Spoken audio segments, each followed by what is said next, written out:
Podría ayudar.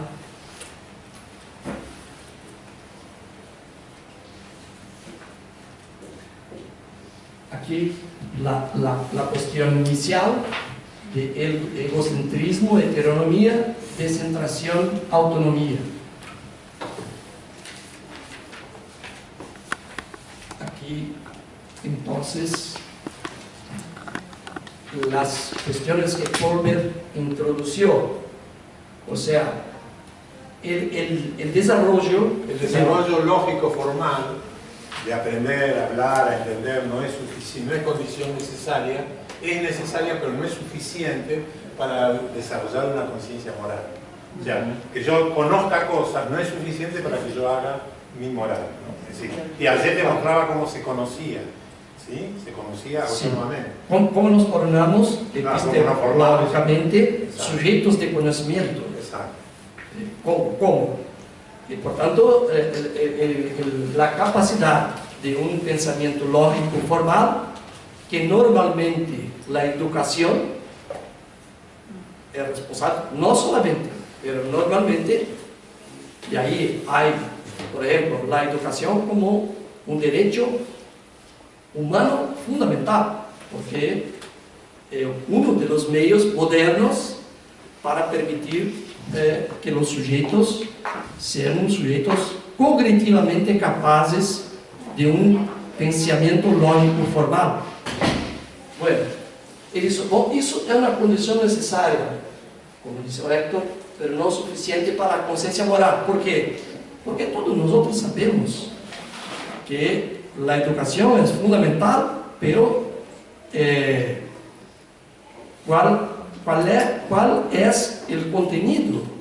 ¿Cuáles son los valores de la educación? ¿Cuántos fascínoras son doctores, en fin, tienen altísima educación? La cuestión no es solamente del desarrollo cognitivo, y sí de valores.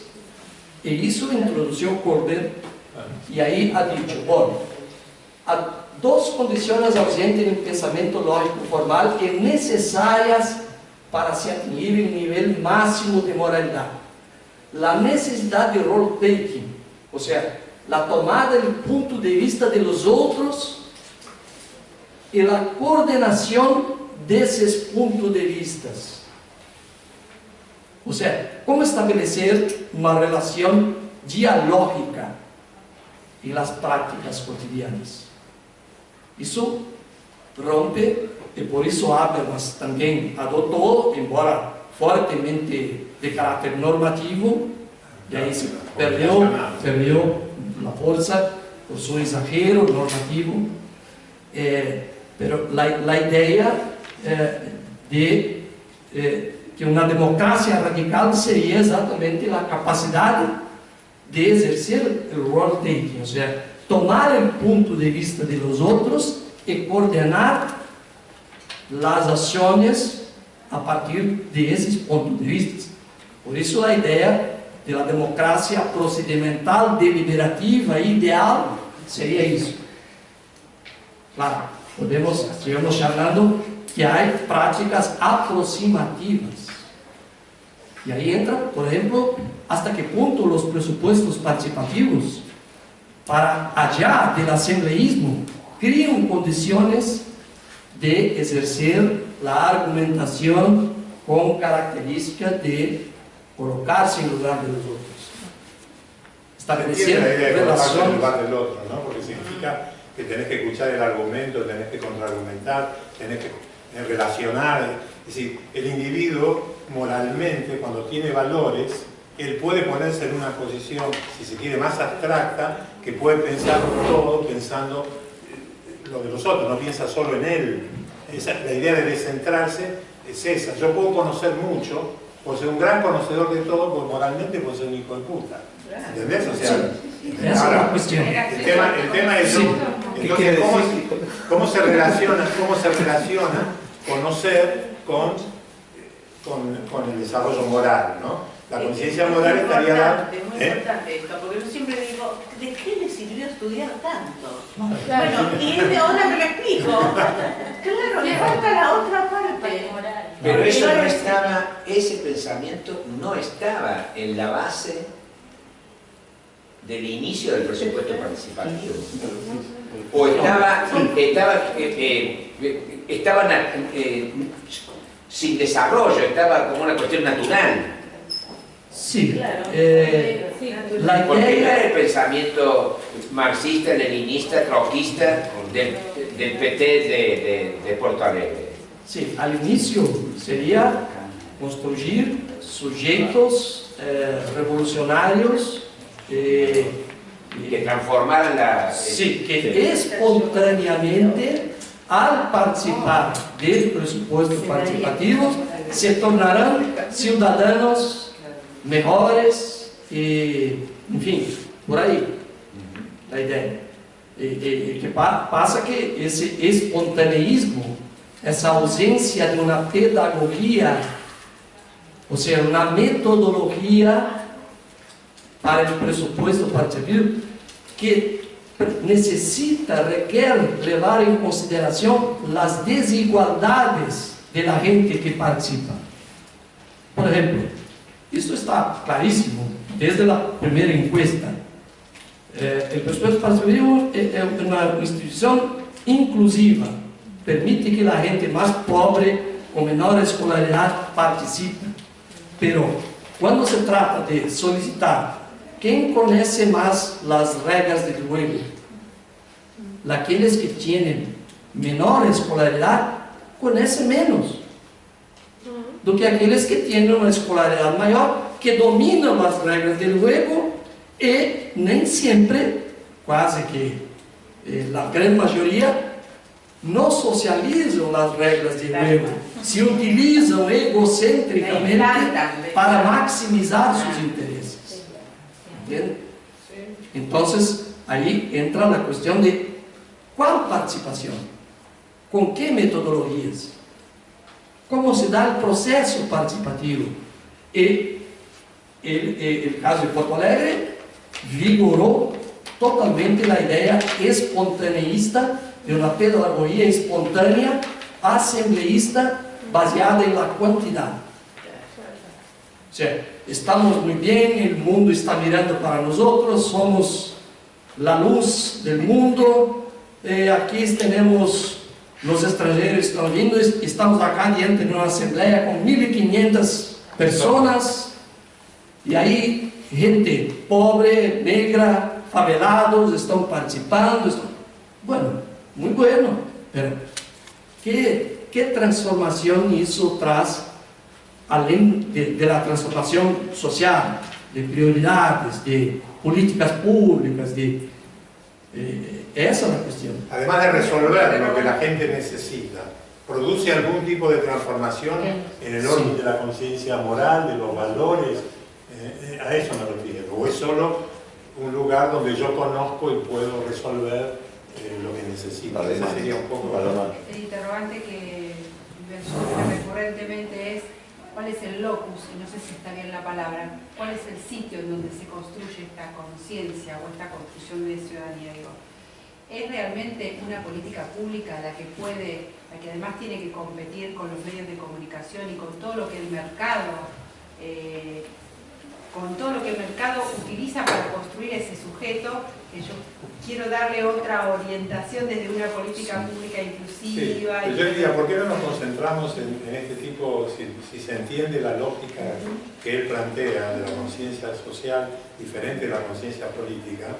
Porque nosotros siempre nos sentimos atraídos por lo que hacemos va a transformar políticamente al individuo y digamos, pero parece que lo que él dice transforma también la moralidad, transforma la conciencia social del individuo. Eso es lo que él se pregunta a partir de usar la tesis de Kohlberg, ¿sí?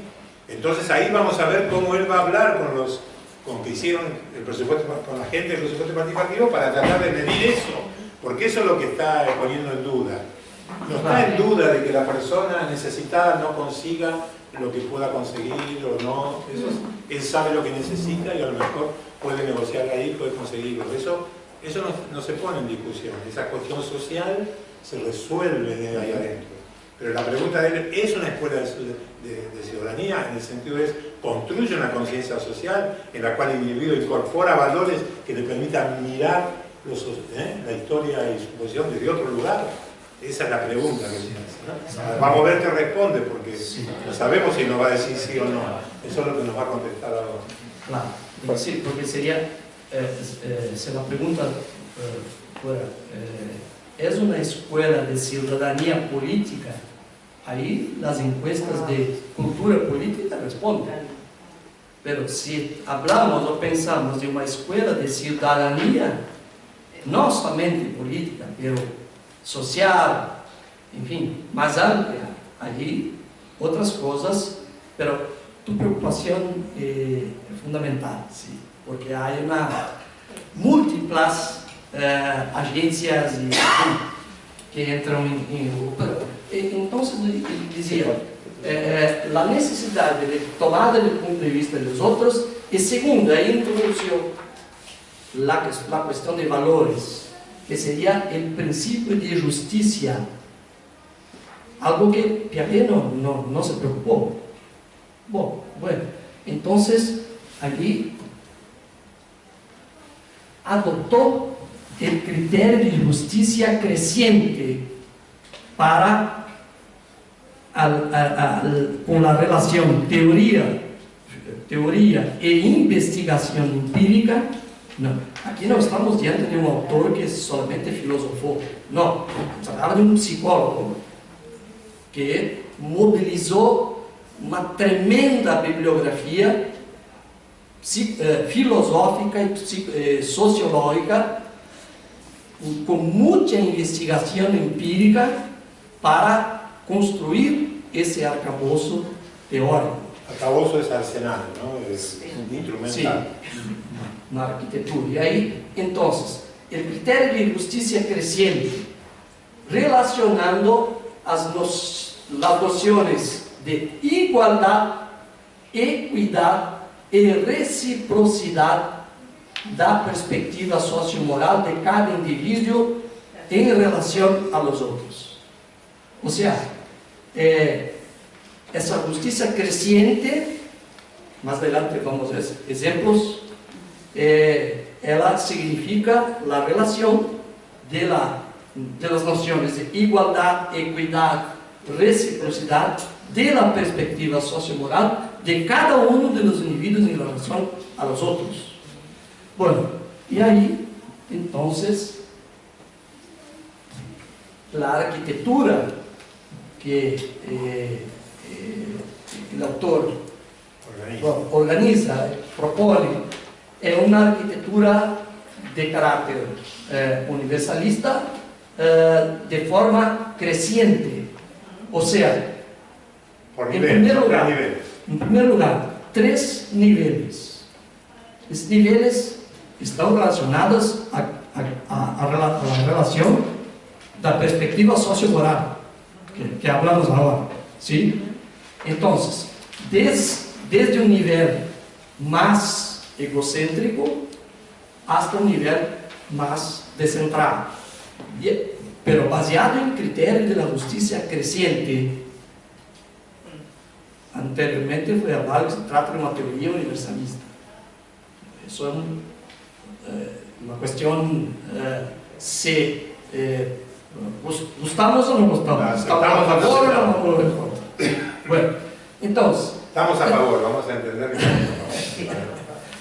Bueno, y ahí entonces el primer nivel sería un nivel de interés personal, o sea, esa perspectiva sociomoral de uno en relación a otros es una perspectiva moral baseada en la justicia creciente de interés personal. O sea, para mí la justicia es algo que me interesa, que él denominó preconvencional. ¿Por qué preconvencional? Porque estaría más abajo del nivel que las convenciones sociales y legales en general, estamos hablando aquí de constituciones y etcétera, establecen. Claro. De reglas ya establecidas, ¿no? Sí. Más abajo Más abajo, sí. Sería preconvencional. de convención. Sí. Y segundo, sería una moralidad baseada en un criterio de justicia donde se establece el deber de manutención de las normas. O sea, es justo a las acciones que mantienen. Es justo hacer aquellas cosas que está definido que deben hacerse. Sí, Que está normal. que mantengan las normas. La norma dice tal cosa. Sí, que cumple con la norma. Cumple con la norma. Cumple con la Sí, norma. sí. Por Eso eso, es convencional. por eso denominó, por ejemplo, el nivel de ley y orden. Claro, es la zona de la ley y del orden. De la ley y la orden. Es justo cumplir la ley y la Justo orden. hacer lo que... Sí. Bueno, las investigaciones internacionales demuestran que en ciertos países, por historia, política, económica, cultural, fundamentalmente el mundo anglo-saxónico, y esos niveles muy fuertes. Acá entre nós, para el ejemplo que yo hablaba antes, sería un nivel ya civilizatorio interesante. La semana pasada también salió el Anuario Estatístico de Violencia e Inseguridad en Brasil, un equipo de investigadores, y más una vez se investigó la relación de los brasileños con la ley. Y más del 60% ha dicho, no hay muchos motivos para cumplir la ley. Claro, toda una complejidad, porque si tenemos una profunda desigualdad, la cuestión es, como dirían los clásicos, para los amigos todo, para los inimigos el rigor de la ley. Entonces, la utilización de la ley es pero una gran cuestión sociológica, antropológica de la sociedad brasileña es una gran dificultad de relacionar con la ley. Claro, yo no quiero simplificar, pero... Acá también. Sí, La novia no se lo ve.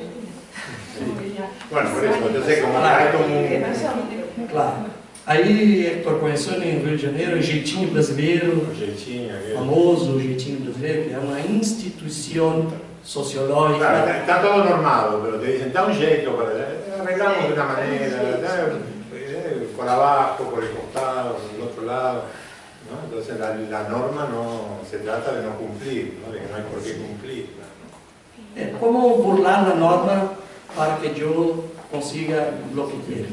Claro, aí existe alguns mais à esquerda falam em jeitão, como acessar os grandes recursos, e os jeitinhos, como conseguir algo bueno.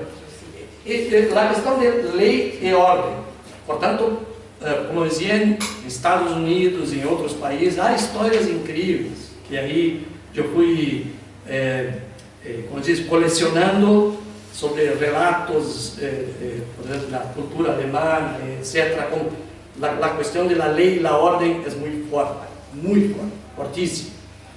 Portanto, aí estamos diante de um critério que a justiça crescente encontra limites, barreiras, porque as minorias, aqueles que contestam, estão fuera. Bueno, e aí um nível mais avançado que seria esse baseado em princípios éticos universais, ou seja, uma consciência moral pós-convencional. Em síntese, é aquela que não confunde justiça com a lei. Uma coisa é a lei, outra coisa é a justiça. Aí, por exemplo, podemos lembrar de um montão de los movimentos sociais, enfim, todos aqueles que contestam a lei, pleiteando mais justiça, provavelmente estão expressando uma consciência moral pós-convencional. Habermas, incluso, é muito otimista e ha dicho que em sua obra, la última de grande volume, 2 volumes, Direito e Democracia, entre Faxicidade e Variedade, que as constituições modernas, o contratualismo moderno, é por sua natureza pós-convencional. Porque isso permite que se conteste a situação e se façam novas leis.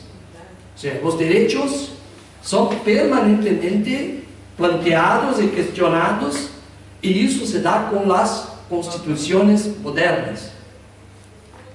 O casamento homoafetivo, bueno, é um novo direito que se pode reformar a lei.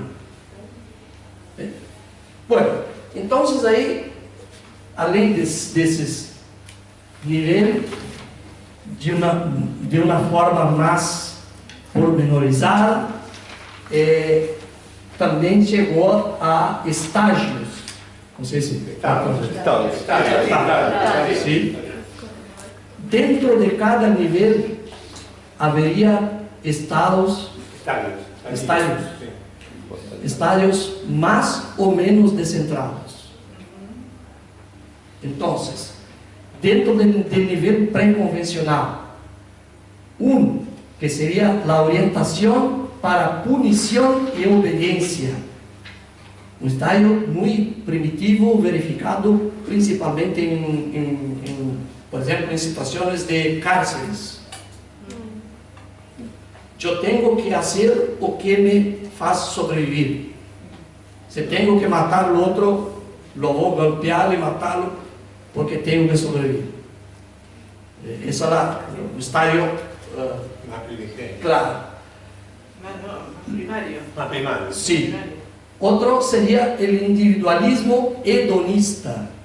Ou seja, ainda pré-convencional seria um tipo de perspectiva sociomoral, ou seja, uma nação que visa fundamentalmente satisfazer as necessidades, os desejos individuais que me trazem prazer, que me trazem satisfação. ¿Sí? Aquello que me gusta, hago lo que Claro, quiero. claro. Sí, yo creo que, por ejemplo, y ahí discuto un poco, en la realidad brasileña, hay una ley social muy famosa y muy practicada que se llama Ley de Gerson. Era un jugador de fútbol de la selección brasilera, Gerson. La selección brasileña de 70, en México. un carioca, Gerson, hizo una propaganda en televisión, una propaganda de una marca de cigarro, diciendo, todo brasileño gosta de levar vantagem, ¿sí? Usted también, fume tal. De tener ventaja. La ley de levar, de levar, sacar vantagem.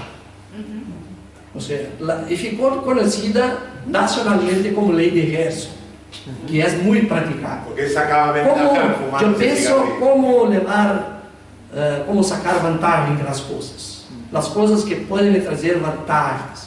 Não interessa os outros, não Llegaba interessa. antes al cáncer. Hago lo que Claro. me da. Claro. Llegaba antes al cáncer después. Llegaba antes de la ventaja. 30 años después la propaganda. Sí. La ventaja fue llegar antes al cáncer. Sí. Y claro, podemos tomar como un ejemplo extremo la delincuencia, por ejemplo, Nove Rainhas. Sí, belíssima película. Pero no es eso, no es la cuestión de la delincuencia, es una cuestión de una relación cotidiana, Sí, claro. social, cómo sacar ventaja de las cosas. ¿Sí? Bueno, y ahí entraríamos en nivel convencional, o sea, el nivel de ley y orden, que por un lado el estadio 3, ello denominó orientación de buen mozo, buen garoto, buen individuo, o sea, era un estadio Buen muchacho. sí, donde la perspectiva sociomoral sería aquella que beneficia a la gente que está próxima a mi círculo. Por eso, bom jovem, o sea, se beneficia a mi grupo, a mis familiares, a mis amigos. Bueno, es una acción justa. Y ahí yo creo que hay una posibilidad muy grande, pero no una relación perfecta, con la idea de jeitinho brasileiro. Es una discusión de una tentativa analógica, sí, de cómo pegar. Embora hay diferencias, porque el jeitinho brasileiro ha sido estudiado sociológicamente y antropológicamente, incluso con investigaciones cuestas empíricas, como que va de la práctica del favor a corrupción. Hay una escala. Ustedes ven jeitinho y jeite que se usan en el lunfardo, ¿sí? El jeite es el modo de arreglar el asunto, llegar por un medio cualquiera que yo conozco, ¿no? Beneficiarme utilizando una trampa, una cosa corrupta. Jeite. Algunos antropólogos hablan en como ser más igual que los otros. Como yo hago para ser más igual que los otros. ¿Entiendes? En vez de ser igual, quiero ser más igual. Más igual. Orwell, Sí. Orwell, claro. Sí.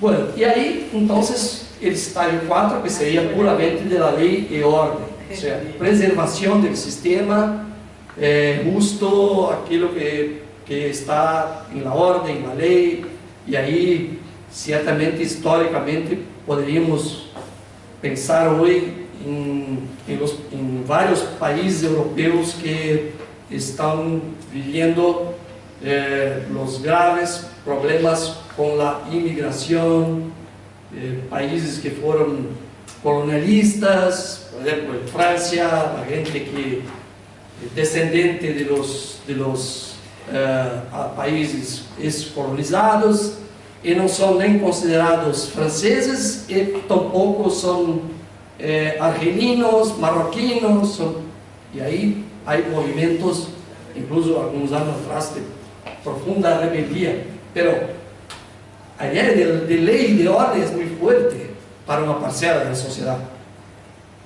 Y hay una condenación muy fuerte, por ejemplo, a movimientos sociales que cuestionan la ley y la orden. El movimiento de Sem Terra, todos los movimientos que cuestionan. Cuando cortan la calle. Claro. Y una parcela muy grande de la gente dice, no, hay que aplicar la ley, hay que ser riguroso. En Brasil hay una campaña fortísima para disminución de la edad penal,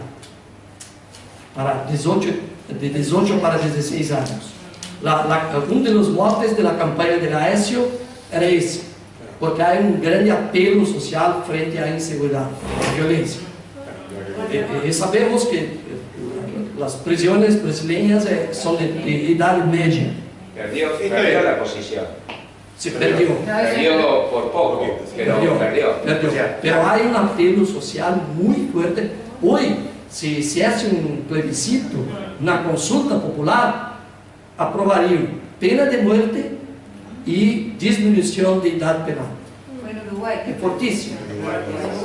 Sí, en Uruguay perdió definitivamente. Sí, increíble. Uruguay, por un plebiscito, no aprueba la disminución. Es increíble. Qué inveja. Fue lo mejor. Bueno, pero este ejemplo me parece que ayuda mucho, porque la conciencia social que implica querer que se aplique la ley y el orden tal cual está establecida como criterio de justicia, la justicia de que se aplique la ley y el orden, no es el mismo criterio de justicia que se le aplicaría a quienes necesitan mejorar su situación, ¿sí? ¿Entiendes? O sea, es una conciencia social como limitada porque solo ve como justicia que se cumpla lo estrictamente definido y no ve como situación de justicia las cosas que están pendientes en la vida, ¿no? Sin abrir juicio de valor, las usurpaciones en las grandes ciudades por falta de terrenos para hábitat popular, Sí. Conlleva a violentar la ley y el orden, Claro. pero al mismo tiempo, por la ley del orden, la gente no tiene No tiene, posibilidad claro. de... Exactamente, sí. Por ahí un ejemplo clásico de la vida urbana en gran parte de los países latinoamericanos. O sea, hay que ocupar, construir habitaciones, moradias, contra la ley y la orden, en principio, porque en Brasil hay una legislación de la función social de la ciudad, de la propiedad, que lamentablemente los jueces no aplican. Entonces eso hay que pensarlo no solo en relación a la conciencia social, en relación a la sociedad, sino en relación al Estado mismo. Porque, por ejemplo, el Estado, como garante del orden social, se coloca en el estadio convencional. Digamos, el sistema judicial, por ejemplo, funciona en ese estadio. ¿Por qué? Porque lo que pretende el sistema judicial, estamos hablando del sistema de la justicia, la policía y el sistema penitenciario. Esos sistemas lo único que tienden es a sostener y reproducir el orden social. Todo lo que altere ese orden social, digamos, es visto como contra la ley y el orden. Entonces, hay una potencia que está puesta en el orden social, más que en la ley y el orden. Porque la ley pareciera, esto es una opinión mía, ¿no?, que se la coloca en la situación que se colocó el juez frente al policía, en la situación de Dios. En cambio, la justicia estaría ocupando ese valor. Pero lo que realmente la situación es la del orden social. Ese es el punto. Entonces, el Estado también estaría operando en ese nivel, en su gestión normal, convencional. Para un ejemplo práctico, en Córdoba, hace 2 días, el debate es si las familias que usurparon terreno tenían derecho a agua o no. Por lo tanto, Perdón, un recurso muy escaso en Córdoba, el agua. cientos de familias usurpando un terreno que no tenían acceso al agua potable porque la intendenta del pueblo dijo no obturen ese ramal público porque están usurpando. Increíble, claro. No, increíble, ¿no? Una concepción que tiene la vida como el valor supremo. La ley tenía que ser interpretada de otra manera, no mínimo. ¿Sí? Y así pasa también, con diferencias, pero ahí está. Bueno, en nivel post-convencional, 2 estadios también. Uno más fácilmente verificable en la investigación empírica, que fue denominado por Colbert de contractualismo democrático. O sea, una perspectiva sociomoral que en situaciones de distinción entre ley y justicia tiene en cuenta la necesidad de establecer un permanente contractualismo de carácter democrático. En este caso, tiene que flexibilizar para una situación porque hay un valor mayor do que la ley y la orden o el valor de la propiedad. En este caso es un valor absoluto. En cuanto que, por ejemplo, la Constitución en Brasil, el capítulo urbano, el capítulo de política urbana, donde tuvo una grande participación, la propiedad no es un valor absoluto. Pero pasa que el sistema judicial no interpreta así. Y ahí hay revoluciones violentas. Há pouco tempo, hay un prédio grande, que era un hotel antigo en el centro de São Paulo, no sé si vieron. Fue una guerra en el centro de São Paulo. Porque hay muchos movimientos de lucha por moradia. Sí, la gente resistió hasta que puede. Pero la represión fue mucho mayor.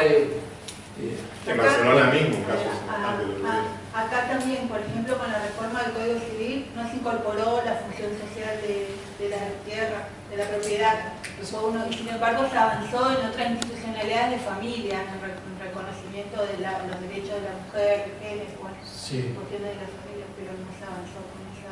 Sí se avanzó en el tema de la propiedad, como lo dijo Heitor de Velasco Depende que en lo su que nota de la diga. Nación. Con Porque se avanzó, con pero los para padres. garantizarla aún más, porque se incorporó claro, lo que no estaba todavía en el derecho de propiedad, lo que, los barrios cerrados, los condominios, los countries. Ahora, como dijo la jueza de la Corte en una nota del diario La Nación, ahora pueden estar tranquilos porque está totalmente garantizado en el nuevo Código Civil, que no incluyó la propiedad social de la tierra, pero sí se encargó de reforzar los mecanismos que garantizan la propiedad privada de la tierra. Eso está publicado en el diario La Nación. La propiedad social de la tierra está definida en la Constitución.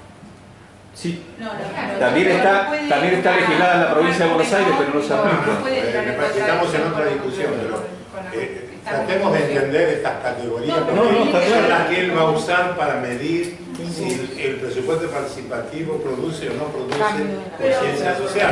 Lo Por importante ejemplo, Cuando con lo de seguridad democrática sí hay todo un acuerdo de contractualismo democrático, ¿no? Con principios, sí. parece como un post convencional, con nuevos planteos, como superador, ¿no? Sí. Valores de justicia. estamos en este estadio de contractualismo democrático cuando frente a una situación como individuos pensamos moralmente que es necesario una situación más justa porque el sistema estructurado normativo no me lo cubre. Pero Sí, empíricamente, ahí- ¿dónde demostró de que existía un contractualismo democrático? Sí, ahí entraremos un Bien. poco más, sí, pero la idea clave Sí, es entiendo. el principio de justicia creciente. Sí, incremental. Sí, ahí entra la cuestión valorativa. Estás en otro nivel del concepto de justicia como Sí. individuo, ¿sí? Como se trata de una teoría universalista, el último estadio, que é empiricamente muito pouco verificado, porque seria quase como utópico, seria uma perspectiva sociomoral voltada a princípios éticos universais. Por aí, que são? Que é isso? Seria algo não definido de forma substantiva, pero definida em sentido de que a perspectiva sociomoral entende que, mais allá de contratualismo democrático, a ideia de uma ação, de uma perspectiva sociomoral pós-convencional está totalmente baseada em que a justiça é justiça quando é baseada em princípios éticos universais, que tem, entre outras coisas, por exemplo, a vida como valor supremo. E aí seria empiricamente muito pouco. Incluso Colbert se inspirou muito e falava muito em liderazgo dos direitos civis em Estados Unidos. Martin Luther King. Lo citava muito como uma pessoa que historicamente teria encarnado a ideia de uma moralidade baseada Absolutamente donde la vida de él no importaba porque él estaba sí. al servicio de una idea universal de justicia. Podemos pensar em outros exemplos na história de liderazgos que se tornaram conhecidos, pero de gente que são anônimos e que fazem isso diariamente. Pero a ideia é essa, ou seja, uma consciência moral baseada em princípios éticos universais, que é uma sutileza, algo, pero ambos estão em nível pós-convencional. E aí, Habermas e outros, enfim, porque acá estamos falando de uma arquitetura teórica que foi apropriada por Habermas, pero aunque pouca gente sabe isso. E, por outro lado, como era el caso de la compañera Angela Biagio, que lamentablemente posterior a defesa de tese falleció, pero ella trabajaba mucho con educación ambiental, con esta enfoque teórico. Sí. Y Angela Biagio, sí, tiene muchos libros publicados en Brasil, no sé si en otras lenguas, pero ella trabajó directamente con Colbert en Harvard, porque en Harvard hay un centro de educación moral Lawrence Colbert, posterior a la muerte del Colbert. ¿Colbert de qué año? Perdón. Pero ¿dónde? ¿Cuándo hizo este Pegó en el libro, yo creo, pero no lembro. Sí. Ahora lo buscamos. Ahora lo resolvemos. No, Sí. preguntaba para Sí. situarme. Perdón por decepcionarlos, pero Colbert sí, se fez como Alfonsina, ¿sí? Se vistió de mar. Sí. No se sabe exactamente por qué. En fin.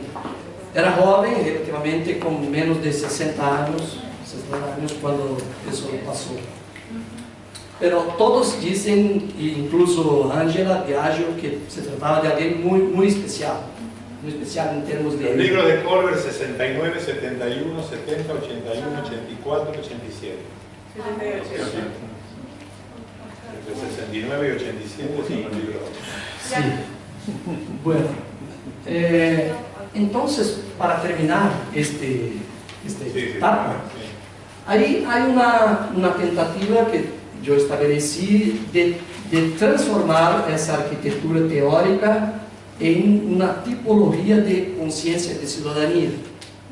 O sea, pensando en la noción más clásica de ciudadanía, ¿cuáles serían los tipos de conciencia moral correspondientes? Y hay una proposición, es que hasta el estadio 3 no podríamos hablar de ciudadanía. Sería algo como pre-ciudadano. ¿Por qué? Porque sequer hay una consideración del sistema social. Entiendo en mi perspectiva sociomoral algo que beneficia o me beneficia a los próximos. Sí, a mis amigos o a mí mismo. Sí, no hay una perspectiva de sistema social en términos, por ejemplo, abstracto. El sistema social, por ejemplo, el sistema de tránsito, ¿sí? Se habla de tránsito. ¿Sí? ¿Qué es la señalización del tránsito? Son códigos, signos, que establecen una relación abstracta entre la gente. Cuando lo miro un sinal, claro, estoy me relacionando con el sinal, pero el sinal estoy me relacionando con el sistema social. La convención. Claro, la convención. Entonces, hasta el estadio 3, El estadio 3 que sería pre-ciudadanía para él. Sí, porque no le dan cuenta las convenciones del sistema social que son válidos en tesis para todos, independientemente de mis amigos, de mi grupo. A partir de 4 sería algo como una ciudadanía conformada, una ciudadanía conservadora, una ciudadanía que entiende fundamentalmente la justicia como ley y orden, o sea, no está abierta a la transformación, no está abierta a los cambios. Conforme a lo que está definido. Sí, sí. Sea por la ley o sea por la orden. Puede ser, por ejemplo, que por una razón religiosa yo no sea favorable a nuevas formas de unión familiar. Claro. No estoy abierto a esa posibilidad. Es más vinculado a una tradición o a la ley. a la orden Un social. orden, un cierto orden. Una orden, sí, sí. El nivel post-convencional poderíamos hablar del 5, el 6, en fin, de una conciencia de ciudadanía crítica, o sea, de una conciencia social crítica, porque su perspectiva sociomoral, baseada en el principio de la justicia creciente, entiende que el principio fundamental es el principio de la justicia, y la justicia extendida para todos. O sea, es la universalización de los derechos, de las formas, de las relaciones sociales que son y que deben ser, ahí hay un sentido normativo, sí, las más justas posibles. O sea, eu dizia que o próprio Habermas, que acabou se apropriando e ha dicho que não há transformação social, e aí há uma valorização na teoria de Habermas de los movimentos sociais na esfera da sociedade civil e na importância da esfera pública, porque ele entende, não sei, me parece um pouco polêmico, que todas as grandes transformações contemporâneas não nasceram do mundo sistêmico, ou seja, do Estado e do mercado. Nasceram de los movimentos sociais,